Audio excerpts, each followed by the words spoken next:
Hello, hello. Welcome to Just Jenna. You have no idea how excited I am that you're here.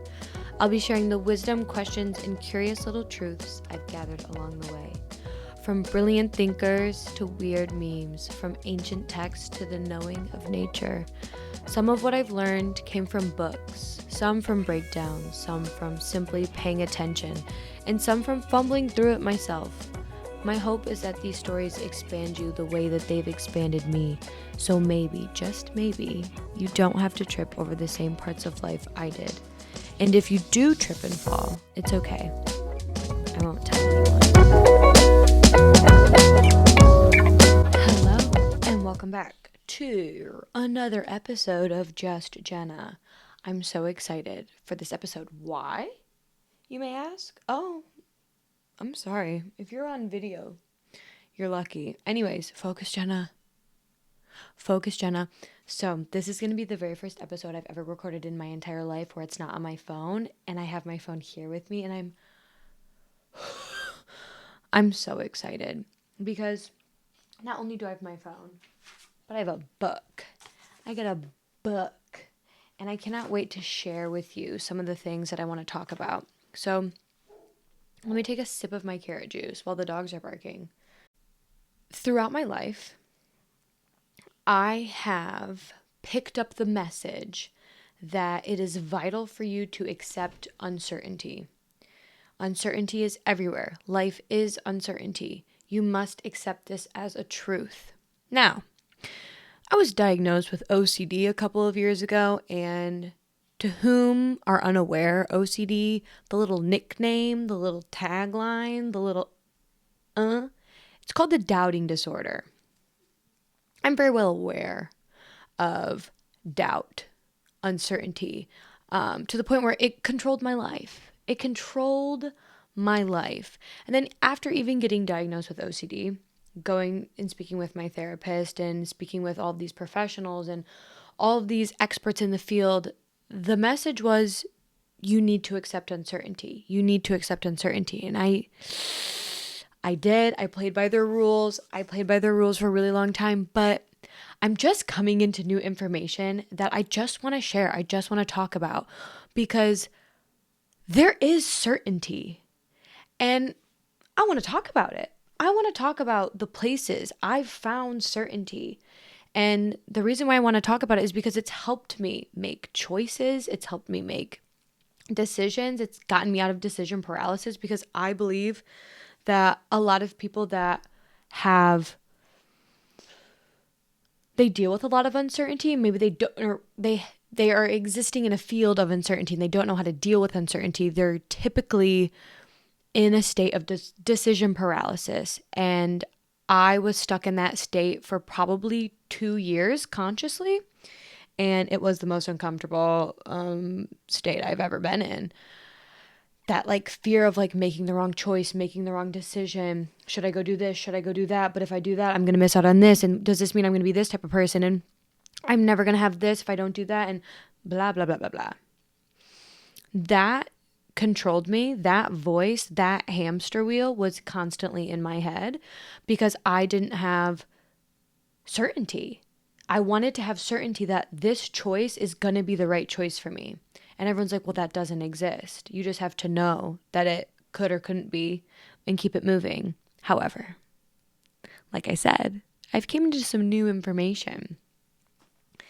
And I'm reading this book called The Book of Secrets by Deepak Chopra. I really hope I'm pronouncing that right. I've never once said it confidently in my life, but I'm reading his book. It's taken me a month to get halfway through it because this book is filled with so much wisdom. It's so rich. It's so thought-provoking. It's forcing me to contemplate things that I was like, wait a second. I thought it was, but you're saying, and now I'm like, huh? And also I came into a lot of information through, oh, I'm sorry. Like, if you're watching the video, girl, I need to stop. Okay. But Kabbalah, it is It's also been something that has been giving me certainty. And I want to start explaining what I mean by all of this. So in the Book of Secrets, on page 8, he starts to explain that there is an intelligent wisdom, a knowing in your body. Your body possesses certainty, if you will. When I think of the word knowing, I think of the word certainty. I would argue we could use these words interchangeably. And he explains that your body has a knowing. It knows things, your cells, biology. We have evolved to a point now where you can look back and be like, oh, it knows. It knows what to do. For example, you're on a walk. Walk, walk, walk, skip, skip, skip, trip, trip, trip. Oh no, you trip, you fall, you bust your knee wide open, blood's going everywhere. Your cells are immediately responding to life without it needing to know anything. It just knows what to do. Your cells have 100% certainty that it's going to take care of it. And your liver cells aren't like tripping like, oh my God, is someone going to take care of this blood? Like it knows it's not its problem because it knows, I don't know exactly what cells take care of open wounds. Platelets? No, I can't start going into this, but the cells in your body know exactly how to respond to life happening to you, to your body. Why? Because you are life. You are surrounded by life. It has this knowing, this certainty that it knows what to do given anything. Anything could pop up and it knows what to do with 100% certainty. On page 8, he lists 10 things that your body knows. Your body has wisdom over. And it's things that your body is doing without the complexities of your mind getting involved, if you will. And he has this one that has stuck with me for a really long time. I have thought about this for so long, but I haven't articulated myself yet. So this is going to be the first time I've articulated anything. The wisdom you are already living. This is your body's intelligence. And it's number 3. It says your awareness is always open to change. From moment to moment, it senses everything in your environment. He then goes on to say, awareness. Cells adapt from moment to moment. They remain flexible in order to respond to immediate situations. Getting caught up in rigid habits is not an option. My interpretation of this, I need to take a sip of my carrot juice. It is impossible to make a wrong choice. That sentence doesn't even exist. It's a disillusioned sentence. It's a disillusioned state of mind because it cannot exist. The wrong, bad choice or decision does not exist. Why?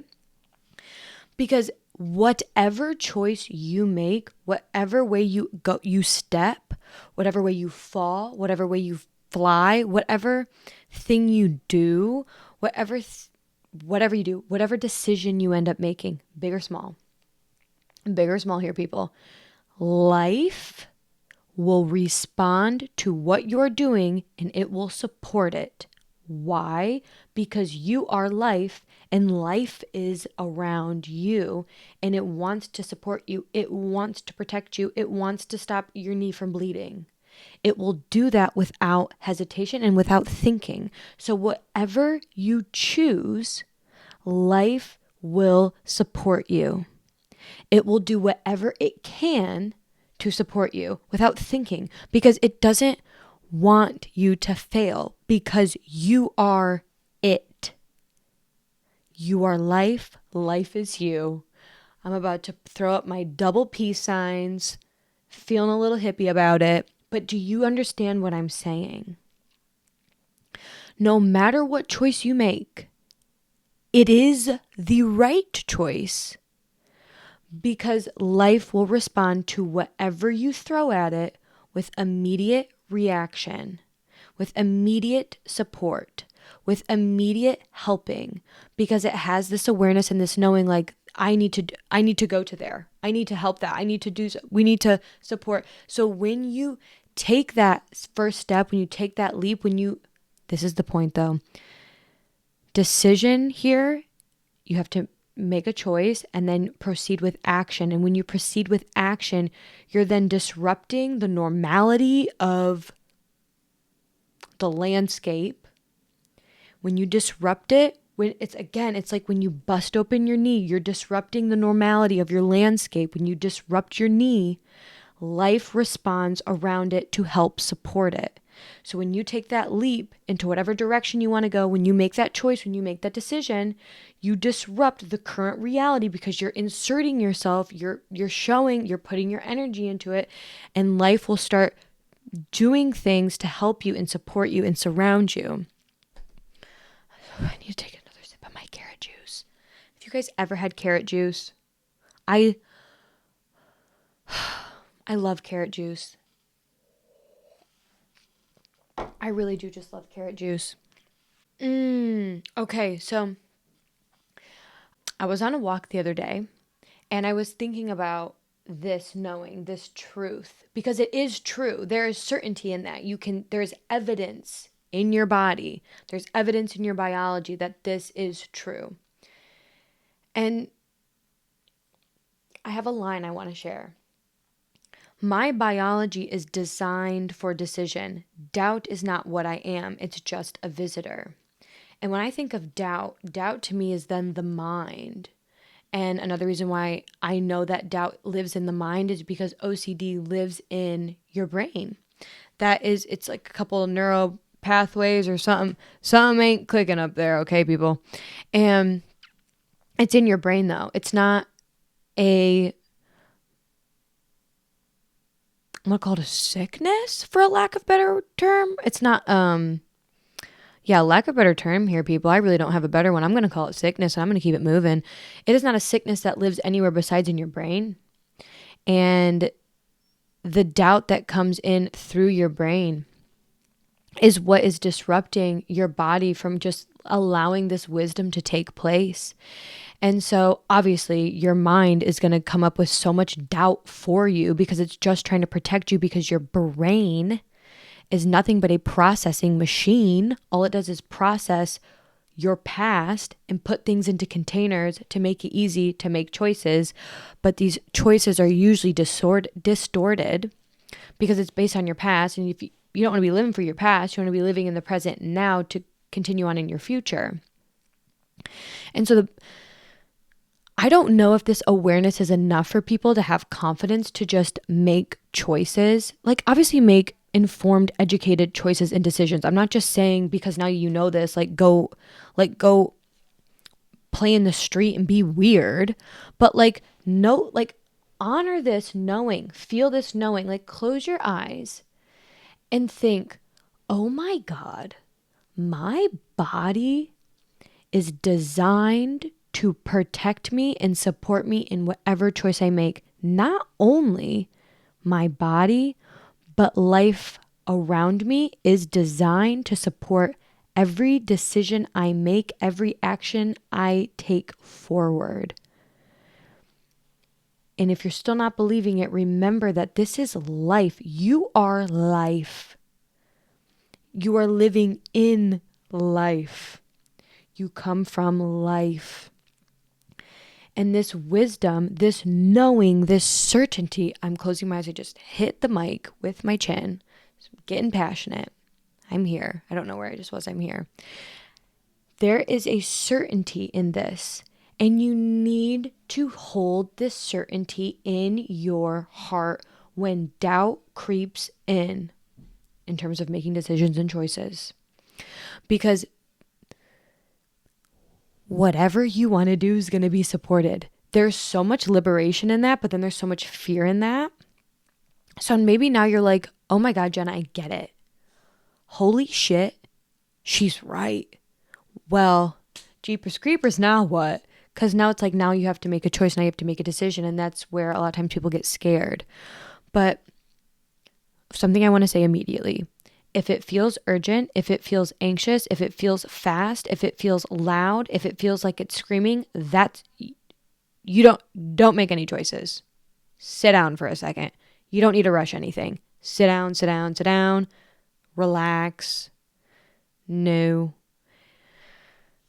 And maybe just, if you know you're typically more relaxed in the morning, in the afternoon, or at night, if you're typically more relaxed after doing yoga, if you're typically more relaxed after exercising, if you're typically more relaxed after reading, if you're typically more relaxed after talking to your mom, you're the only person that knows when you're typically more relaxed. Take a drink of carrot juice every time I say typically more relaxed. But after you're relaxed, sit down with yourself and just start writing about how this makes you feel, knowing that whatever choice that you make, you're going to be supported. You don't need to make a choice to achieve X, Y, and Z. You don't need to make a decision because you're thinking about your past. You don't need to make a choice based on the other people around you. You don't need to make a choice because it's like time and whatever. No, just what you want to do. And just get comfy and relaxed and clear and just feel calm, like you have a silk blanket over you, so like you are protected, but it's super light. And then start thinking and writing and contemplating about some of the decisions you have to make and some of the things that you're going to need to start deciding about. And lead with your heart. Don't lead with fear. I can do a whole episode about fear and love and those different energies because I was making a lot of decisions. I was making a lot of decisions up until probably the last couple of years, especially the last year. I was making a lot of decisions through fear, perceived fear. It's all perceived. So yeah, I think I just want to leave with that. I wrote some of the, I was talking to ChatGPT about my certainty that I feel about life and how, no, there actually is certainty, and that certainty that in which case you can count on. And there are some reflection questions that ChatGPT came up with, and I'm going to say them out loud. Maybe you want them, maybe you don't, but this is for you to use your own discernment. What would you do if you knew you couldn't make the wrong decision? What part of you is scared of being wrong? Where did that fear begin? Can you remember a time you made a choice that felt quote unquote wrong at first, but it led to unexpected growth? If your body is built to adapt, what would happen if you trusted it to lead the way? I love that question because it's like, let's go play in fantasy land, shall we?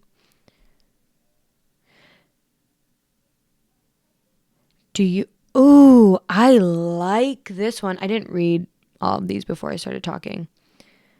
Do you believe the version of you 5 years from now would regret this decision or thank you for it? I love that.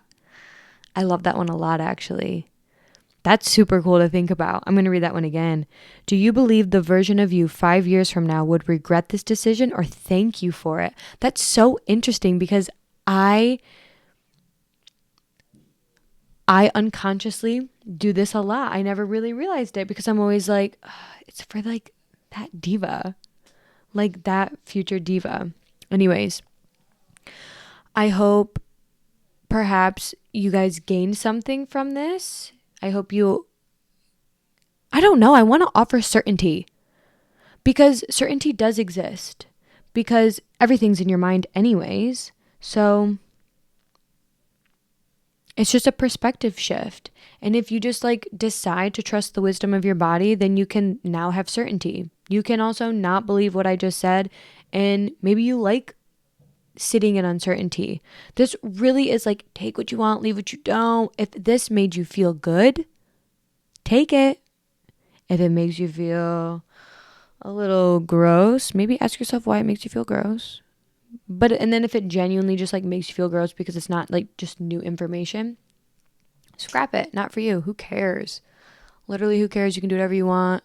Free will is one hell of a drug. I am choosing my free will to do this. I'm just on a microphone talking about my thoughts, feelings, and opinions. Pretty cool if you think about it.